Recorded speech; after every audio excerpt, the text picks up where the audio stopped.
A educação superior no Brasil, infelizmente, ainda é pouco acessível a grande parte da população brasileira. Apesar dos avanços das últimas décadas, quando olhamos para o interior do Brasil e longe das capitais e grandes centros, vemos que a oferta de cursos ainda é muito escassa.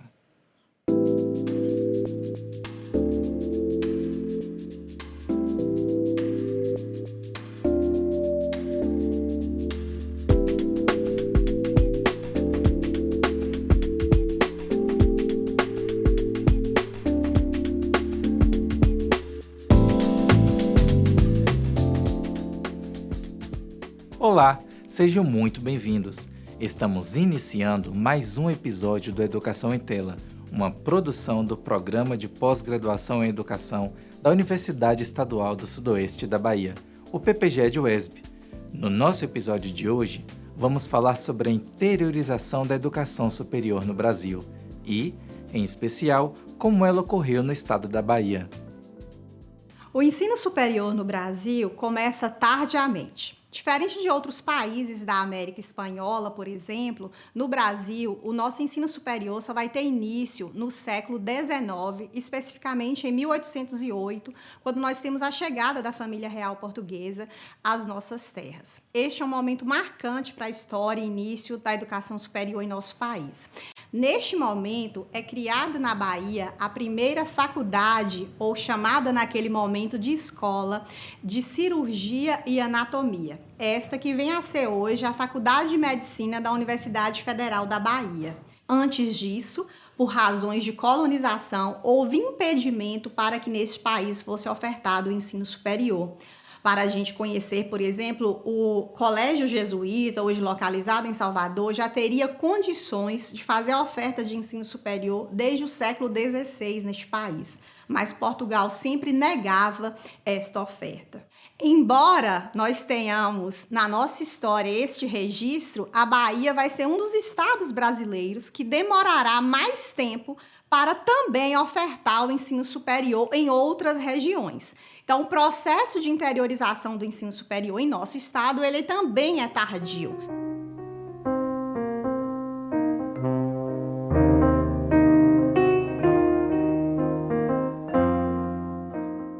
No caso específico das demais cidades do interior, em 1915, quando a gente já começou um processo de institucionalização das universidades públicas no Brasil, nós tivemos um decreto do nosso presidente, na ocasião Venceslau Braz, que proibia que fossem ofertados cursos superiores e a criação de universidades, especificamente em cidades com menos de 100 mil habitantes. Quando nós pensamos um estado como o nosso, de 417 municípios atualmente, que mais de 90% deles tem abaixo de 50 mil habitantes, a gente vai entender alguns elementos históricos que vão constituindo esses impedimentos da oferta do ensino superior no interior do estado. Então, essa oferta pública, especialmente, não se interioriza durante muitos períodos no Brasil, ficando, portanto, as pessoas que residem em outras localidades do estado sem condições de ter esse acesso. Primeiro, também pelo quantitativo pequeno de cursos que eram oferecidos até este momento, e também porque era preciso ter condições financeiras dessas famílias para que pudessem enviar seus filhos para a capital do estado para que pudessem fazer os seus cursos superiores a partir de 1808 e antes disso, mais restrito ainda, porque era uma pequena elite que podia enviá-los a Portugal ou à França para que pudessem fazer suas graduações. Então, neste processo histórico, a gente vai fazendo algumas leituras de impedimentos que fizeram com que boa parte da nossa juventude, boa parte dos baianos e baianas não tivessem acesso a esse curso superior. Um outro elemento bastante interessante de nós observarmos nesse sentido é o impedimento de pessoas negras ao curso superior. Primeiro, pelo não acesso à escolarização básica e segundo, porque havia, como no caso do Colégio Jesuíta, impedimento para que pessoas mulatas pudessem fazer os seus cursos. Então, eram impedimentos explícitos. Do mesmo modo, para as mulheres, né? A primeira mulher a fazer um curso superior no Brasil faz na Universidade Federal da Bahia, que é a Rita Lobato, em 1887, praticamente na virada do século XX. Neste sentido, destaca-se o papel destas universidades, que também vão ter iniciativas muito importantes, que é a própria história da Universidade do Estado da Bahia, a primeira do país a instituir as ações afirmativas por meio de cotas raciais para acesso ao ensino superior de graduação e também da pós-graduação. Por esses e outros motivos, portanto, hoje nós temos muitos jovens e também pessoas adultas da classe trabalhadora dos diferentes espaços deste estado nos cursos superiores de graduação.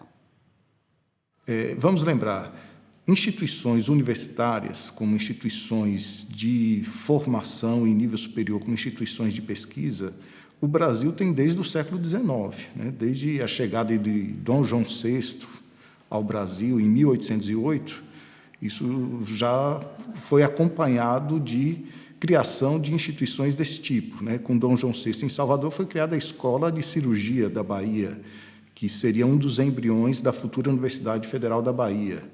A ideia de uma formação universitária mais ampla, ela vem já depois do período de democratização, né, após a Segunda Guerra Mundial, que a gente tem as universidades atendendo um público diferente, um público mais amplo, um público mais jovem, de uma classe média urbana, né?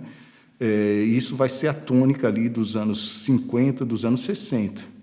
Nesse período também a gente tem um movimento que não ocorre na Bahia, mas ocorre em vários estados, de criação de algumas unidades, né, de pesquisa que mais tarde se transformarão em universidades. Essas instituições depois foram transformadas em universidades e começa um processo aí de interiorização das universidades públicas no Brasil, mas que é mais forte em estados como Minas Gerais, como Rio Grande do Sul, que foi criando uma rede, né, de instituições universitárias pelo interior.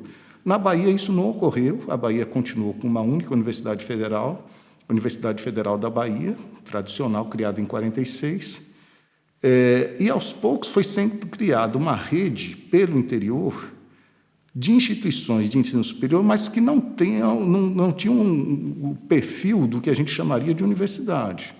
Eram instituições voltadas principalmente para a formação de professores que fossem atuar no que hoje a gente chama de educação básica. Essa transformação de instituições de ensino superior voltadas para a formação de professores, para a instituição com perfil de universidade, isso só vai ser delineado aqui na Bahia a partir da Constituição de 88, né? A Constituição pós-ditadura, a Constituição que tratou a educação como um dos direitos sociais essenciais do cidadão e da cidadã brasileira. Paulo Freire tinha uma frase fantástica, ele dizia, olha, a educação não muda o mundo, a educação muda as pessoas. Mas a mudança de pessoas, ela gera, a médio prazo, efeitos fortíssimos, né? Uma pessoa, algo que é muito frequente, que tem sido verificado nas universidades do interior, é a primeira pessoa da família que entra numa universidade. Isso já tem um impacto na vida dessa pessoa e tem um impacto do ponto de vista geracional. O filho dessa pessoa que chegou pela primeira vez à universidade, o filho dele já vai ser filho de uma pessoa com educação superior, com mais possibilidades de desenvolvimento pessoal, de desenvolvimento cultural, de inclusão, né, nos direitos de cidadania.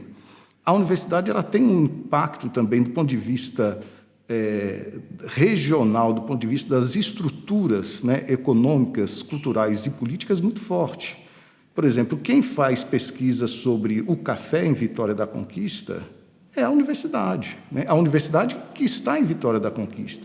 Quem faz pesquisa sobre laticínios em Itapetinga é a universidade que está em Itapetinga. Quem faz pesquisa sobre gestão hospitalar em Jequié é a universidade pública que está lá.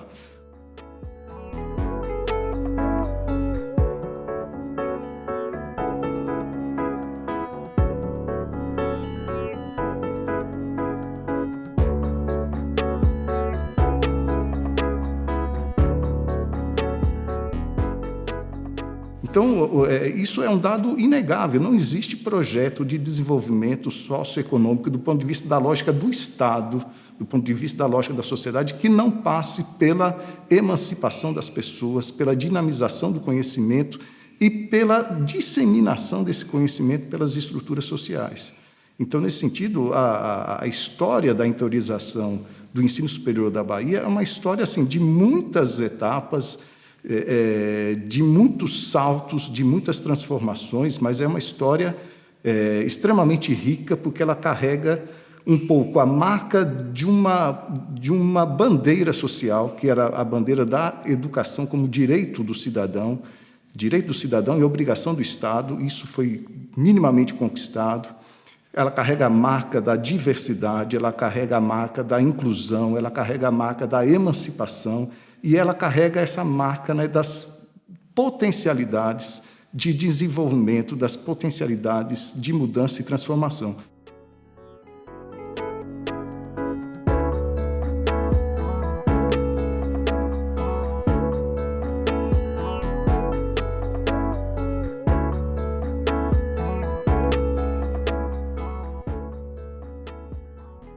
É importante entender também que a oferta no Brasil não passa somente pela existência de vagas. É preciso garantir a permanência dos estudantes em seus cursos, já que a realidade brasileira é muito diversa e, para muitos, pouco favorável. O acesso à universidade é percebido pelos jovens rurais como um sonho muito distante, como foi para mim.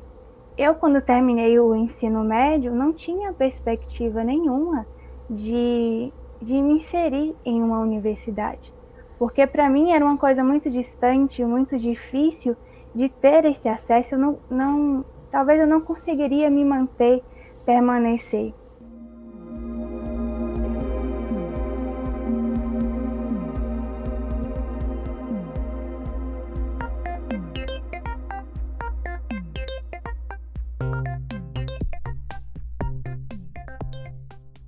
A educação, ela se tornou para os jovens rurais uma vivência importante para o desenvolvimento tanto social quanto individual.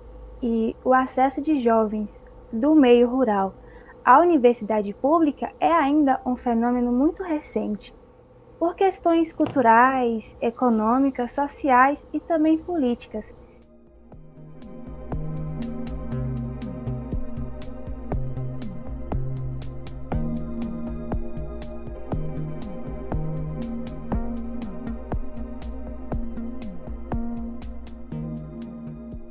Como estudante, eu mantenho através da ajuda dos meus pais e também através das bolsas do Mais Futuro, e também agora sou monitora de um projeto de pesquisa, extensão e estudo, que é o NEP.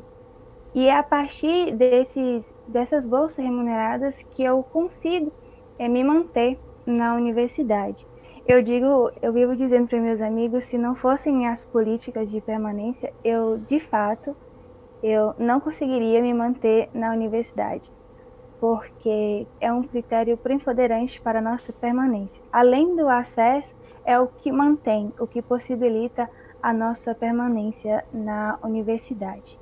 Eu digo que adentrar a UNEB especificamente foi verdadeiramente uma transformação, porque apesar dos percalços e das provações que a gente embate na vida, né? Eu costumo dizer que o estudo é o poder que a gente tem. E aí eu falo até com meus familiares, meu irmão, com minhas primas, que a única seguridade que a gente tem é o conhecimento que a gente adquire. E que isso começa desde cedo, porque se eu tivesse desistido, talvez lá no ensino médio, eu não teria alcançado tanto que eu alcancei até aqui. Vimos que as ações afirmativas e de permanência estudantil podem colaborar de forma efetiva com a política de interiorização do ensino superior no país, permitindo assim que mais pessoas possam dar continuidade aos seus estudos. E no próximo bloco, veremos um pouco da história da educação superior na Bahia. É rápido, não saia daí.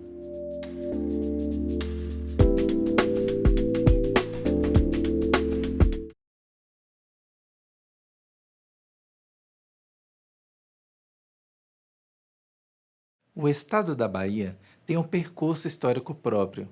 A política de descentralização das instituições de ensino superior foi gestada, em grande medida, visando o desenvolvimento econômico e social de suas macro-regiões. Pensar a história da educação superior no estado da Bahia é pensar, por exemplo, desde a história da constituição da Faculdade de Medicina de Salvador, da Escola de Agronomia de Cruz das Almas, da PUC mesmo de Salvador, da Católica e outras instituições. Mas pensar e falar acerca da expansão e interiorização da educação superior no Estado requer um olhar sobre a política que o Estado e que o governo federal têm implementado para que esta população tenha acesso à educação superior.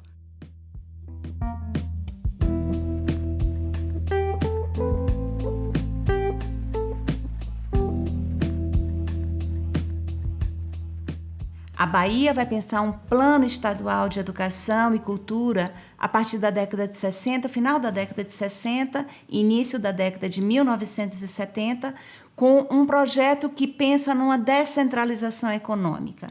Então, nós vamos ter, inicialmente, pensado no Brasil, na Bahia, se temos a Universidade Federal da Bahia localizada especialmente em Salvador, mas com um braço em Cruz das Almas, era necessário também pensar uma política que atingisse, que contemplasse toda a região interiorana.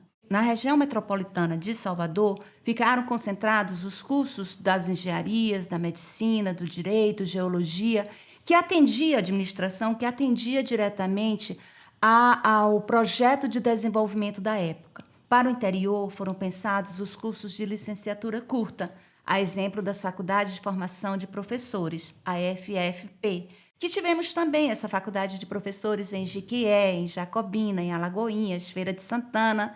Posteriormente, a gente vai incorporar a rede estadual ao UESC, que anteriormente era uma faculdade privada. Bem, na década de 60 e na década de 70, essas faculdades vão organizar a formação de professores, tendo em vista a política de desenvolvimento que era implementada no país.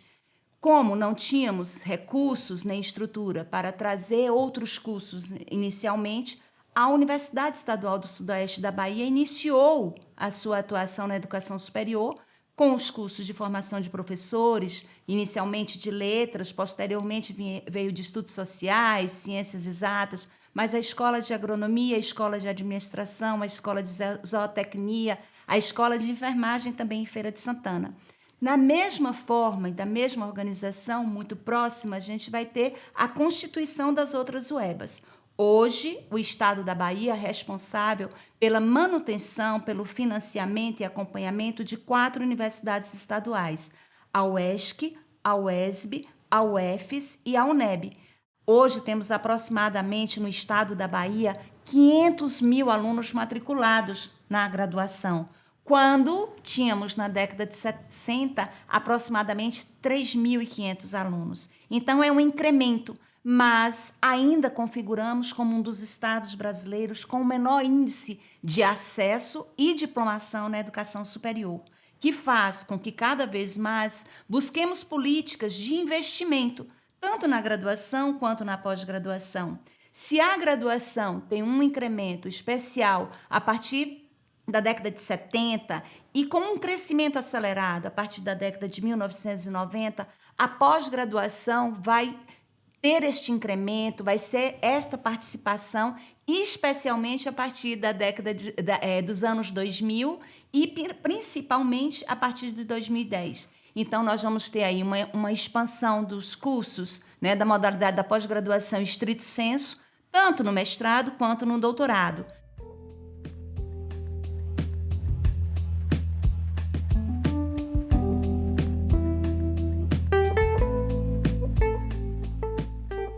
A partir dos anos 2000, as estaduais também ocuparão este espaço. Participação que não temos, por exemplo, ainda da rede privada, né? A rede privada tem situado seu investimento, a sua formação na graduação, e a rede pública, federal e estadual, não só na graduação, como também na pós-graduação estrito sensu. as universidades estaduais baianas, os estabelecimentos da rede federal, que constitui a rede pública do Estado, é considerada pela sociedade um dos maiores patrimônios que temos para assegurar o acesso da classe trabalhadora, especialmente, às instituições públicas. Pensar no acesso é importante, mas pensar na permanência e diplomação é fundamental. A cada 10 alunos matriculados que temos neste estado, aproximadamente 8 estão na rede particular, 2 estão na rede pública. Essas instituições têm como papel predominante, preponderante, um investimento na qualidade da população baiana, na qualidade da população brasileira. Isso sim é pensar a autonomia da sua economia, do seu desenvolvimento econômico e do seu desenvolvimento cultural. Somente com investimento público nas instituições públicas garantiremos o desenvolvimento regional que este Estado merece e tem feito a sua história.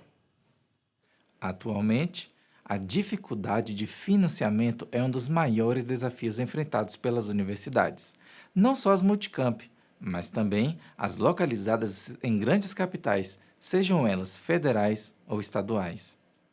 Para se ter uma ideia, o total de recursos destinados no período de 2003 a 2019, somente com pagamento de juros, encargos e amortizações da dívida pública, foi de mais de 8 trilhões de reais.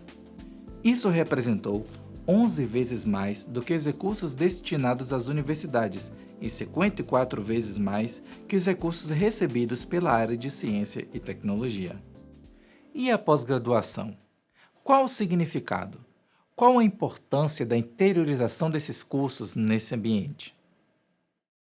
Bom, então, para tentar enfatizar um pouco a relevância e a importância da interiorização da pós-graduação, eu vou usar uma categoria de análise que é a categoria da decolonialidade, né? Que é uma categoria que se refere ao processo de emancipação do sujeito de uma mente colonizada por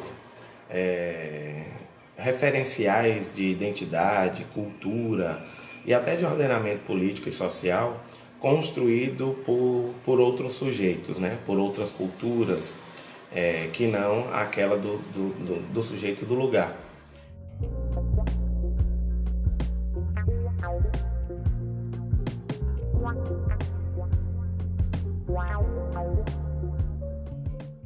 Nesse sentido, eu estou querendo dizer que um curso de pós-graduação interiorizada, ele tem uma relevância que está para além do acesso ao diploma de educação superior, o diploma de pós-graduação, né?